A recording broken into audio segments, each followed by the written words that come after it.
Good day, everybody. It's March the 17th. And the year is 2023. My name is I'm your podcaster, DN. This is DN podcast, brand name I'm using.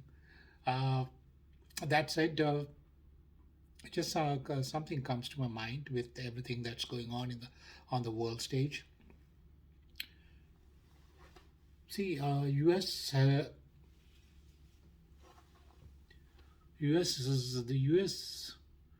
hegemony has been dominating the world in the last over 100 years.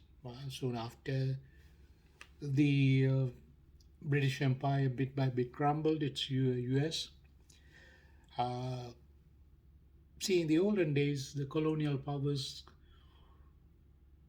went around to far off lands, conquered them, enslaved them, developed those countries for their business, for their to pillage and plunder and to carry on business depending on what that country has. So this was in the olden days.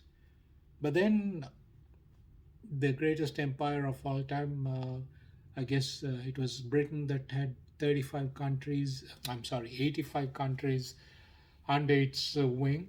But then the entire, according to United Nations, I guess the total number of countries in the world uh, is said to be about 195. So you could, you know, that probably one third of the world was under Britain.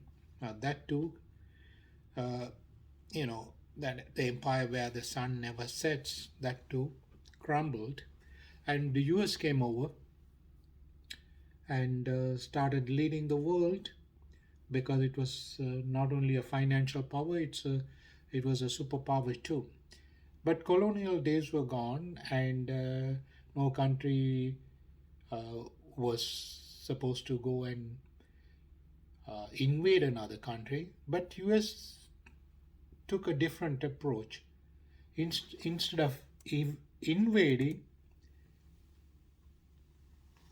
US always acted like it has the exclusive prerogative over the moral high ground. Whatever that does not go with the US consolidating the US hegemony in whatever country, it will interfere. So let's take a look at the countries US interfered with. So US interfered with the following countries in the 20th century for regime change in 1948 to 1960. Italy. 1949, US carried out a coup d'etat in Syria, 1949.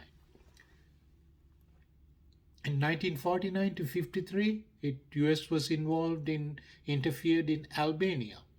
1953, Iranian coup d'etat, overthrowing legitimately elected leader by the Iranian people. I think his name was Mohammed. Please go read how U.S. government interfered and overthrew their Iranian leader Mohammed. He has three names. I think Mohammed is the name I remember. Uh, I don't remember his first and middle name, but Mohammed. It's all there, right? And so what they did to Iran, the way they interfered, after this Shah regime, and until the religious leaders took over, the fanatics took over and started ruling the Ayatollahs. U.S. has been constantly interfering with Iran. So today, Iran is in the U.S. media. Iran is blacklisted. Uh, it is a nation considered to be a rogue nation. All that is just US propaganda. If you read what US did in 1953, your heart will go out to Iraq.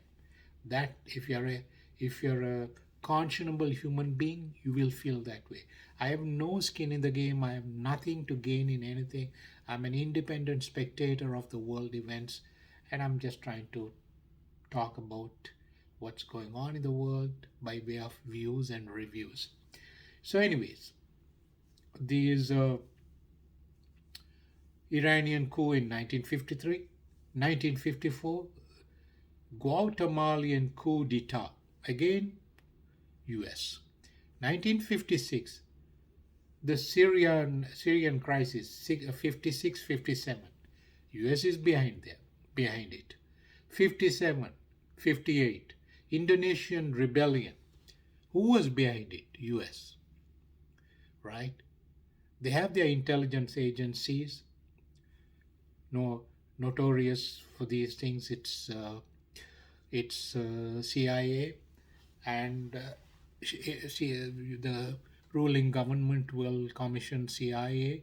CIA has immense powers. They will go intervene, overthrow governments and in other countries, and regime changes will come about. And after that, no country will prosper. We'll go on with the list. Syrian crisis in 57, 56, 57. 57, 58, Indonesian rebellion. In 1959 to 2000, US interfered in the assassination attempts of Fidel Castro. Never, never materialized, never came to pass. 1959, Cambodia, Bangkok plot. 1960, Congo coup d'etat. 1961, Cuba, Bay of Pigs invasion. And 1982, Ronald Reagan was involved, commissioned CIA to blow up the Nord Stream pipeline in Soviet Union. That's long before the recent one in last year in September happened. In 2008 financial crisis in US, now we have another financial crisis, and I guess all that is happening. So this was in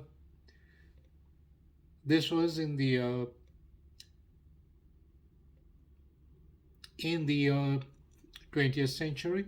Let's come to 21st century. You all remember what US did in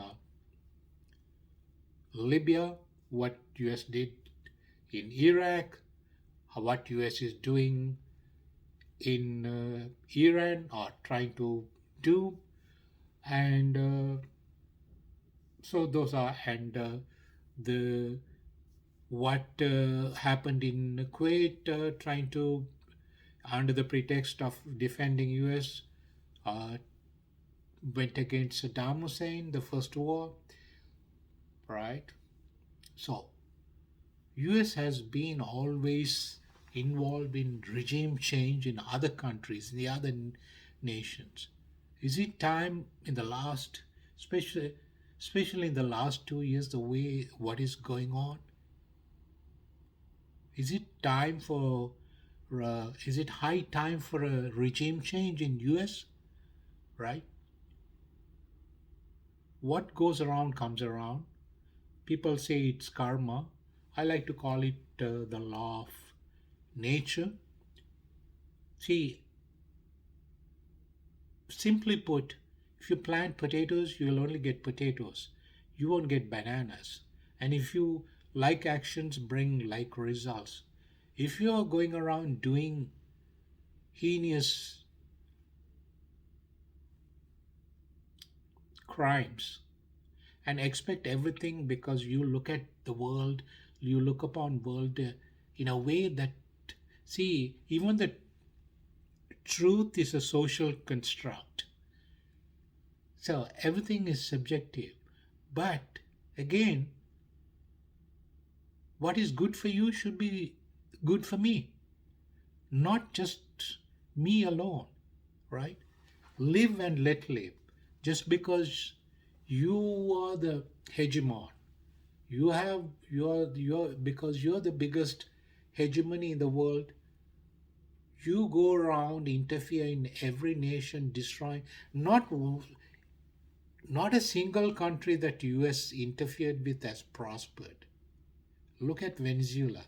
Look at most of the South American countries US interfered with, right? And so there's a reason why it's not to do with the Islamic fundamentalism or anything like that. Well, that's another, uh, I guess, uh, a neurosis that's trying to take over the world. That's different. But US is become if you go to Europe, uh, if you are a US passport holder, you know you can see how people treat you. And unfortunately, it's the ordinary people, the ordinary citizens of United Nations, who are uh, in the who bear the brunt of it for the successive the governments that's controlled by the deep state, by the financial uh, establishment, uh, that by way of lobbying and by way of see bribing is is illegal in US, but lobbying is perfectly legal. Anybody can give money to any political party. So you think when a government is elected, they work for the common good of the general public or the citizens? No, they work for the financial establishment they elected. They are cahoots with everything, right? So this, all this put together, and especially in the last 2 years, uh, that's it's enough done by way of regime change around the world. It looks it's high time that US has a regime change. Having said that, I'll wind up here. Thank you for patiently listening to this.